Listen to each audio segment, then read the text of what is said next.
Hello दोस्तों, Hollywood इन हिंदी में आपका स्वागत है। आज हम आपको beauty in the beast movie की एक्सप्लेन करेंगे। तो फिल्म की शुरुआत में एक महिला बच्चों को कहानी सुना रही होती है। वो कहती है, एक शहर में एक व्यापारी रहता था जिनके 3 बेटे और बेटियां थीं। तीनों बेटियां बेहद सुंदर थीं, परंतु उनकी छोटी बेटी बेल काफ़ी खूबसूरत और बुद्धिमान थी। यही कारण था कि उनकी बहनें उनसे ईर्ष्या किया करती थीं। एक दिन उनके पापा को दूसरा शहर जाना था। वे अपनी सारी जायदाद, सामान और पैसे 3 जहाज में लेकर रवाना हुए। थोड़ी देर बाद तेज आंधी आई और सब कुछ तहस महस हो गया। सब बर्बाद हो गए। उनमें रखा कीमती सामान, खजाना पानी में डूब गया। दुखी व्यापारी ये बुरी खबर घर में आलोचना की। फिर क्या था, उन्हें कष्ट से दिन बिताना पड़ा। उनके दोनों बेटियां बार बार शिकायत करते, क्यों हमें ऐसे कपड़े पहनने पड़ रहे हैं, ऐसा रहना सहना आदि। दूसरी तरफ बेल घर का सारा काम करती, खाना बनाना, कपड़े धोना, बागीचे में पौधों पर पानी डालना इत्यादि। अगर उनकी बहनों से पूछा भी जाए काम करने को, वे आलसी से पड़े रहते हैं। बेल को फूलों का शौक था, इसलिए वे बागीचे में ही नए खद तैयार करती थी, उस पर पानी डालती थी, नए पौधे सब्जियां लगाती थी। एक दिन बेल के पिता को खबर मिली कि उनका एक जहाज ढूंढ लिया गया है और थोड़ा सा सामान सही सलामत है। तभी उनके अपने बेटियों से पूछा, बोलो मेरे बेटिया, तुम सबको क्या चाहिए? बड़े बेटी ने कहा, मुझे नए कपड़े चाहिए। दूसरे ने गहने, पर बेल ने कहा, मुझे गुलाब का एक फूल चाहिए। वे तुरंत घर से निकलते हैं और अंधेरे जंगल से होकर गुजरते हैं कि तभी रास्ते में तेज रोशनी पड़ती है।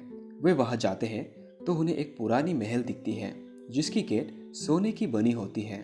तभी सोचता है, रात काफी हो चुका है, आज यही ठहर जाते हैं। वे अंदर प्रवेश करता है और जब वे महल के अंदर जाता है तो उन्हें बड़ा हॉल दिखता है। वो मेज पर तरह तरह के पकवान रखे हुए होते हैं। पहले तो वे चखते हैं, उन्हें भूख लगी होती है तो वे धीरे धीरे सारा खाना चट कर जाता है। बाहर उन्हें एक गुलाब का बगीचा दिखता है। वे एक गुलाब वहां से तोड़ते हैं कि तभी एक दानव वहां प्रकट होता है, उसे रोक लेता है और कहता है, तुम यहाँ से कुछ नहीं ले जा सकते। फिर व्यापारी कहता है, ये फूल तो मैंने अपनी छोटी बेटी बेल के लिए लिया है। ये सुनते ही दानव उसे शर्त देता है कि अगर अपनी भलाई चाहते हो तो अपनी बेटी को यहाँ भेजो, वरना मैं तुम्हारे घर के हर सदस्य को मार डालूंगा। व्यापारी किसी तरह जान बचाकर वहां से आता है और घर में ये सारी घटना बताता है। दूसरे दिन बेल उसी स्थान पर पहुंचती है जहां दानव ने उसे बुलाया था।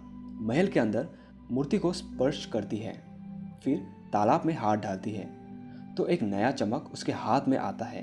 दूसरे सीन में बेल खूबसूरत गाउन पहने डाइनिंग टेबल पर बैठ जाती है। दानव पीछे से यहाँ रहने की बात कहकर गायब हो जाती है।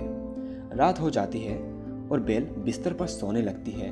फिर सपने में वो देखती है एक महिला श्रृंगार कर रही होती है और कुत्ते का झुंड उसे लिपट जाती है। फिर एंट्री होता है राजकुमार का, जो तोहफे के रूप में ये लाया था क्योंकि राजकुमारी को जानवर पसंद थे। राजकुमार सुनहरे हिरन को पकड़ने की बात कर रहा था कि तभी राजकुमार ने उससे वादा मांगा कि जानवरों का शिकार ना करें। बेल की नींद टूट जाती है और तीसरी सुबह वो देखती है कि दानव उसे निहार रहा है। फिर से नए कपड़े पहनकर बाहर निकलती है तो वे हिरन को देखती है, उसका पीछा करने लगती है। पल भर में हिरन वहां से 9-2-11 हो जाता है।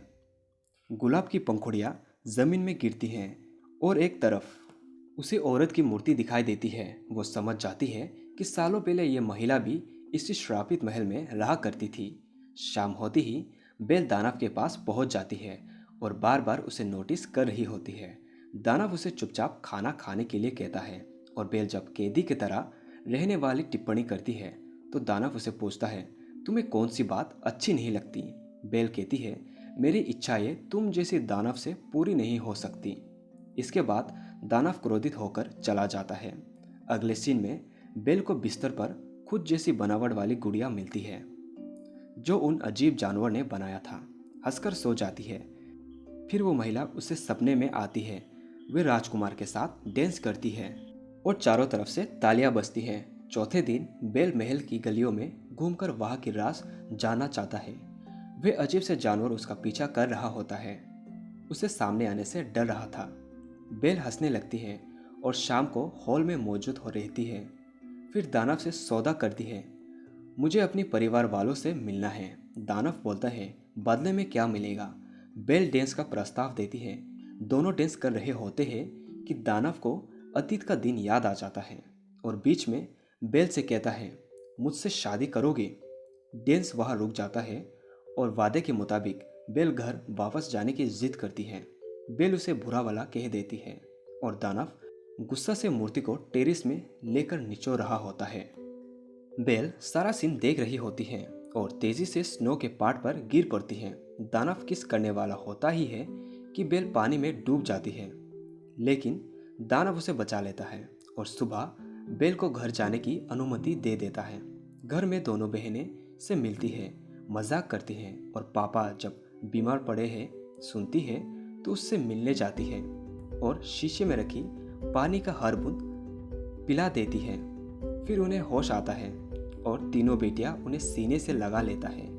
दूसरी तरफ उनका बड़ा भाई ये देखकर मन ही मन आश्चर्य में होता है। बेल को दोबारा सपना आता है। इस बार सपने में राजकुमार हिरन का शिकार कर रहा होता है और अचानक गोलियां राजकुमारी को लग जाती है और उसकी मौत हो जाती है। दरअसल वो इंसान के रूप में प्यार का एहसास जानने के लिए आती है।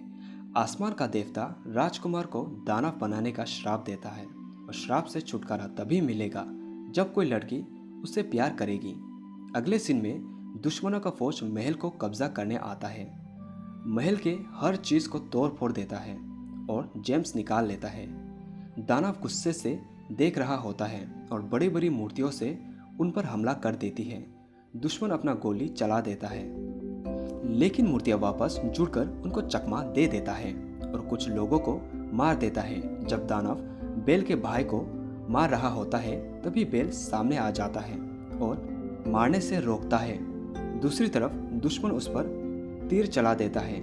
दानव वहां घायल हो जाती है। देखते ही देखती सारी मूर्तियां टूटने लगती है और दुश्मन की पत्नी पर गिर पड़ता है। दुश्मन जान बचाकर वहां से नहीं बच पाता क्योंकि झाड़ियां उसके शरीर से लिपट जाता है और वो वहां खत्म हो जाता है। अगले सीन में दानव को बायों के सहारे तालाब में नहाया जाता है और बेल वह अपना प्यार का इजहार कर देती है। दानव को श्राप से मुक्ति मिल जाता है। औरत की कहानी समाप्त हो जाती है और बच्चे से सो जाने के लिए कहती है। तभी हमें पता चलता है कि जो औरत बच्चे को कहानी सुना रही होती है वो खुद बेल ही थी, जिसकी शादी राजकुमार से हो चुकी थी और वे खुशी खुशी रहने लगे।